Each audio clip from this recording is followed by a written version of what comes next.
Everybody relies on their car's USB port these days. When it stops working, it's a real pain. Don't stress, I've got you covered. First, make sure your Forester is in park and turn off the engine. Safety first. Now check if the USB port is just dirty. Use a flashlight and look for dust or crumbs. If you see any, gently clean it out with a toothpick or some compressed air. Still not working? Try plugging in a different cable or device. Sometimes it's not the port, it's the cord. If it's still dead, look at your car's fuses. The fuse box is usually under the dashboard or in the engine bay. Your owner's manual will show you which fuse controls the USB port.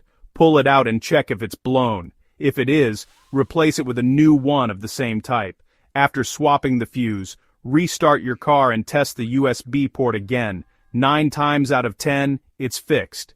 If none of these steps work, it could be a bigger problem. In that case, it's best to visit a Subaru service center. That's it.